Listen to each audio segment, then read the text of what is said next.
a no. Just let me know.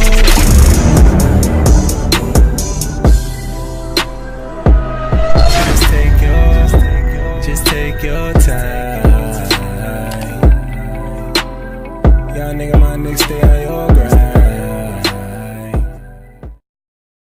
Guys, it's Bella Networking Guru, and yes, I know it's Wednesday, but I have a bonus Bella Networking Facebook live show today, and I'm joined by my lovely guest Ken from Nucleus IP, and I really wanted to do this topic for a long time, how to protect your brand, because it's in line with a seminar that I'm hosting on the 31st of July. And if you have a look at the link below, you'll be able to register to attend. And I'm also so happy that Ken from Nucleus IP is actually sponsoring that event. And he's also going to put on a nice lunch. And we're actually at the venue right now. I want to really home in why protecting your brand is so important. What is intellectual property? And I'm also going to talk a bit about hashtagging and really get some tips. Hello everybody, from my Ken. name's Ken Sewell. I work for Nucleus IP Limited, intellectual property firm, and I'm presently the business development manager. Very nice introduction, Ken. So thank you so much. And Ken, I have to say thank you for sponsoring my event. Pleasure. And also our relationship, because this really proves that networking works, because I've known you for about 6 years. Absolutely, yeah. Do you remember when we met or how we met? I think it was through a colleague, wasn't it, Francis? Yeah.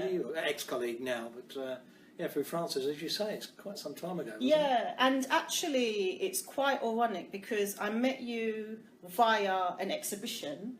And at that time, I wasn't really going to a lot of exhibitions. It was actually my colleague, Clayton Coate, that said, Bella, you need to check out exhibitions. They're really good for networking. And you guys had a stand. We were exhibiting, yeah. Yeah, and then we took it from then. And 6 years later, we're now working together, doing a very popular seminar. And by the way, guys, this seminar is more or less sold out. There's only about 3 or 4 seats left. That's good. Which is being held next week Friday from 11:30. So Ken, I'm going to really dig into your knowledge to share with the delegates why trademarking is really important. So let me just ask the first question. What is a trademark and what is protecting a brand?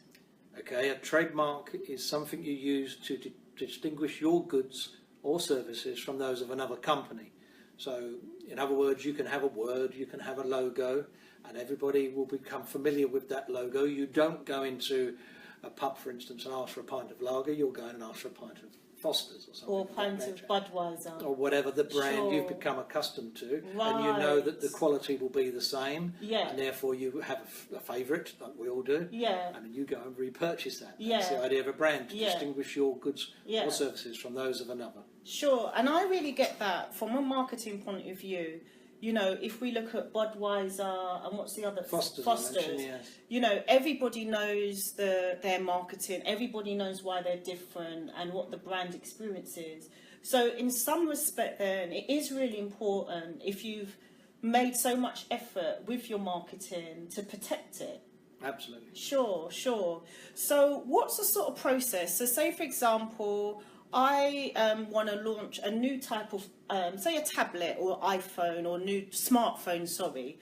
I come to you, what are the first kind of questions or consultancy you give to that client? Well, one, we need to know what the trademark is going to be, and then we would always suggest that you run a search of the existing records to make sure that what you're going to choose doesn't already infringe an existing trademark registration. That's really important. Very important. So let's look at B2B, because we may have some B2B business owners or entrepreneurs. So say, for example, I'm offering a PA service or website.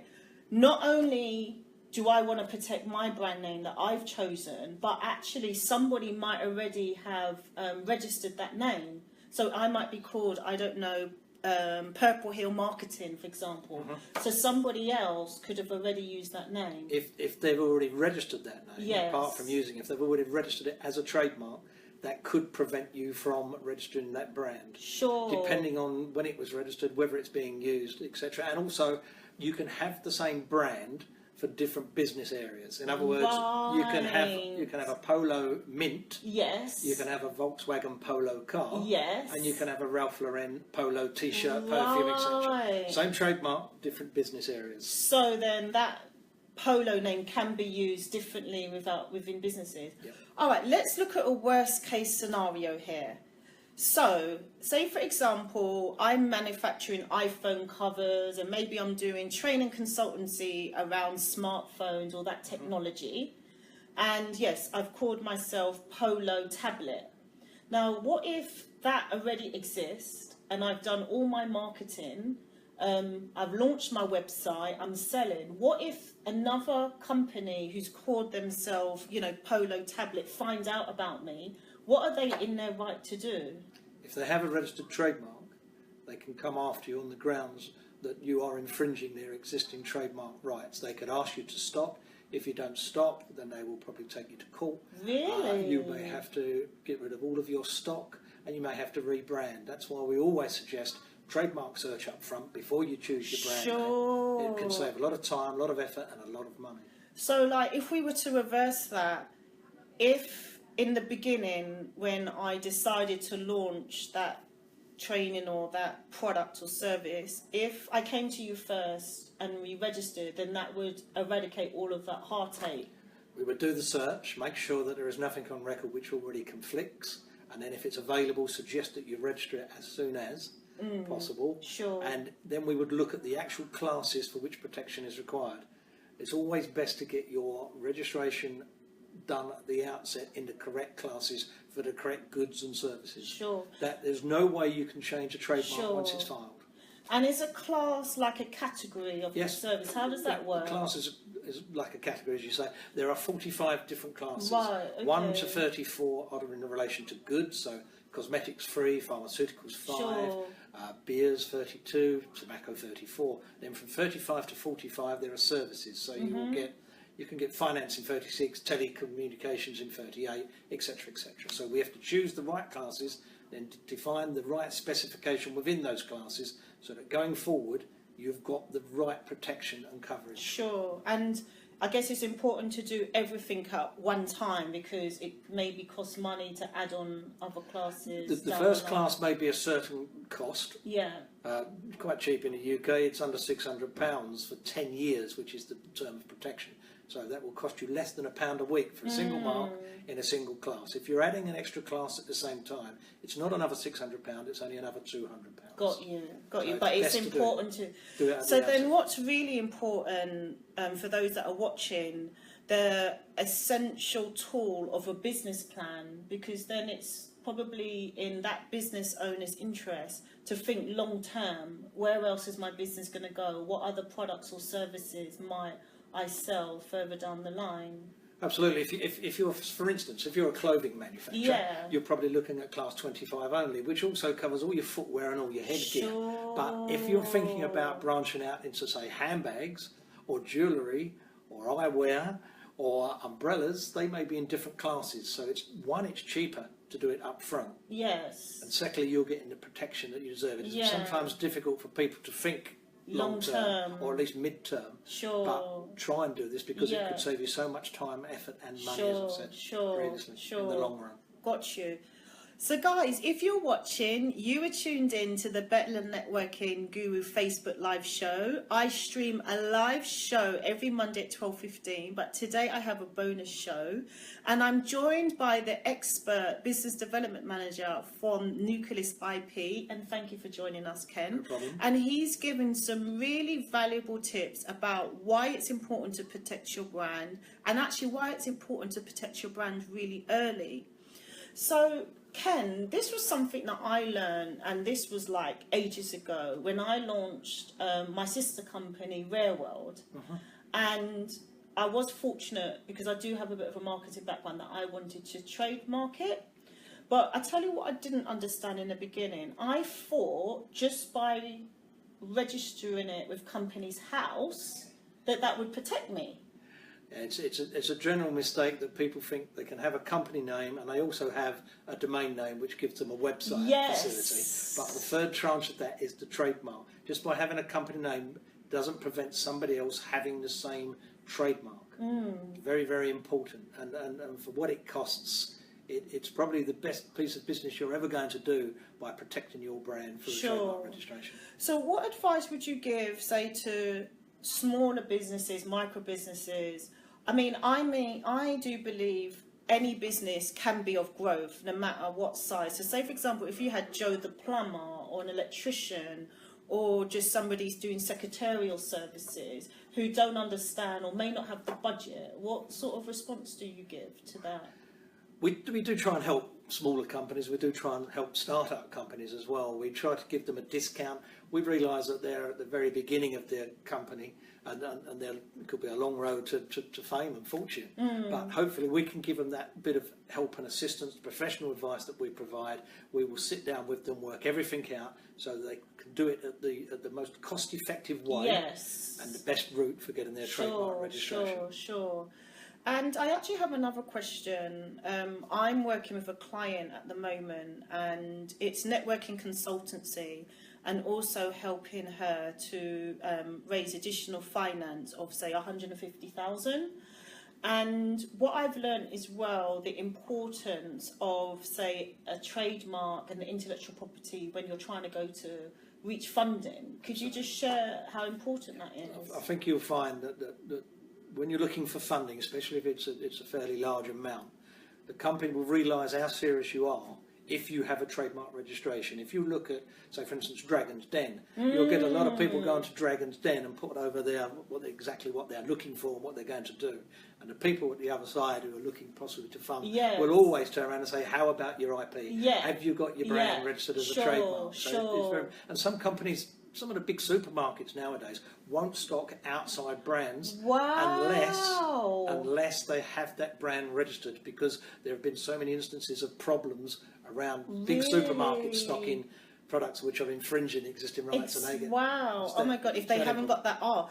So just to clarify, can you just also define what infringement means? Infringement actually means that you are infringing somebody else's existing trademark rights. You can also do it the other way around. In other words, if you don't have a trademark registration but someone's using it, they can still come after you on common law grounds, which is called passing off. It's just that if you have a trademark registration, it's called infringement. Right, got you. Right, so that's real information there. Now, I know, like, the word IP and intellectual property is not a sexy word at all, and I do know it puts people off. So what are other forms of intellectual property? Because it doesn't just stop with trademark. No. There can be trade secrets, there can be patents, there can be domain names, there can be design registrations, and there can be copyright. Sure. And what does your firm cover? We cover virtually all of that apart from patents. Sure. We don't do patents, but we have a partner in Kent who doesn't do trademarks, so we cross-fertilise. Oh, good. That's nice. So, but nice networking collaboration there. Great. So, I've known Nucleus for so long, and, I sometimes get confused because I know it was 100 years, or was it 130 years that Nucleus started? I'll just come in with one prop here. This is our centenary book. Wow. Our previous name was Trademark Owners Association Limited. We were set up in 1886. Wow. Oh, I got that wrong then. So last Christmas we were 130 years old. That's it, 130 years. We were set up by a group of companies to look after their brands as a non-profit making organisation originally. There was Bass, the brewers, there was Henry C. Stevens, the ink people, even a gunpowder company at the time. And like today, who are some of your clients that work with you that some of the guys might recognise their brand names? We work with big companies, Toyota, Mitsubishi, LK Bennett, Co-op, West Indies Cricket Board, Moe Chandon, Royal Ascot. Wow. We have many clients. Rani Refreshments, who possibly a lot of people have not heard of, are a Middle Eastern drinks company who have a tie-up with Coca-Cola. Again, they're our second biggest client. Toyota are our biggest. and we have many, many others, and we've Sure. helped them all along the way. We've registered their trademarks in up to 200 countries around the world. Wow. And, you know, that's why I was so keen to work with you, because you do have a great track record of very well-known brands, but at the same time you help small businesses as well. So that's really, really important. Yeah, it's both ends of the scale. Sure. We like working with startups, we like Sure. working with sole traders, Yeah. and particularly SMEs as Sure, well. So we sure. cover the whole gambit. Sure. And I know that you've been a long-standing employee of Nucleus. How long have you been working for Nucleus? On the 10th of August next month, I've been here just 46 years. Wow. Just 46 years, man and boy. Started as a postboy in 1971 on the princely sum of £10 a week. Oh, gosh. Some people say I now earn about £30 a week. I just knew that. Wow. And not just that, but you would have seen a development of IP, because, you know, this is a live show and I'm very passionate about IP, and there's so much more. The digital side where, you know, the apps and the digital tech that's coming out, actually some of the IP is not even keeping up, and there's new rules and new legislation because of the rise in IP and the high amount of funding and investment that's happening. So that's really great. So I wanted to ask you a question around networking. Okay. I know back in the days, you know, law firms, boutique IP firms like yourself, you know, also before the recession, your primary source of business was referrals, and then we had the big crash. So does your firm actively network, or what are your views on networking? We do. In fact, until I would say 3 years ago, this particular company had never done any advertising, any marketing, any networking, any social media, and people did refer to us as a sort of pipe and slippers brigade, because we were so safe. Living in the dark world. And we still are. But this is where I got my current role of business development manager. We went networking. It worked out very well. A few people come up and said, "We don't have brands. How do we do them?" And that's how it started. And it's just snowballed from there. And now we get referrals probably on a daily basis, which is great for us, and it's great for the clients, because we do like to work with our clients in helping them. We try to keep the cost down. We go the best route for if they're looking at international registration or overseas registrations, I should say, which includes Europe. We go the best and cost-effective route for the company, not for us, for the company. Sure, fantastic. So guys, if you've been watching, you are tuned in to the Bella Networking Guru show, and I have an intellectual property expert, Ken from Nucleus IP, and we've been talking about tips on how to really protect your brand. And Nucleus IP is sponsoring my upcoming Bella Networking seminar, which is held on the 31st of July, and the link is below. If you guys have any questions about IP, or should I protect my brand, should I not, please drop your questions in the comments, and we'll be so happy to answer. Sure. So Ken, on my show, I always give my guests an opportunity to ask me a networking question. Wow, if he's going to ask me to dance or something. Yeah, that would be good. That might help to get some more viewers, isn't it? So ask a question about. So you can ask me a networking question that might be to help your business development, or just it might be a general question about me as a networking guru. So people always ask me how I got into this particular job, this particular company. Could I ask you, why did you choose networking as a career path, and how you got into it, really? Right, that's a really good question, and it's ironic because I'm not asked that question very often, because people do think I literally dropped out of the sky. So my background, which I don't like to advertise because I never want to portray that networking can't be learned. I'm from a marketing background, heavily direct marketing. So I started my business actually as an image consultant in the heart of the recession, and I had no budget, I had no marketing budget. All I had was my passion and drive, and knowing that relationships would work.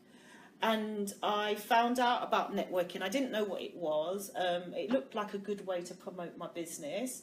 And literally, I fell into networking. I went to a networking event, and a chap who I owe my networking success to, called Colin Mowson, he tapped me on my shoulder. He said, look, you're really good at networking. And literally from the recession in 2008 up to now, 2007, I kept building my business and my entrepreneurship until I became the networking guru. And I used it in a way that it's a marketing tool, building relationships, the power of people and patience. And then I realized with a light bulb moment, actually I could make a business out of this and a business model. And also I used the form of networking to take me to New York. So I actually fell into it. It was never... You didn't fall out of the sky, but you fell into networking. Yeah, I fell into networking, yeah. Well, you've done a very good job of it, put it that way. Your passion and pride have obviously shone through. Oh, thank you. I think you're so known much. to so many people nowadays, which is also very good for people like myself, because you introduce people and we get on so well together. This is what networking's all about. Yeah.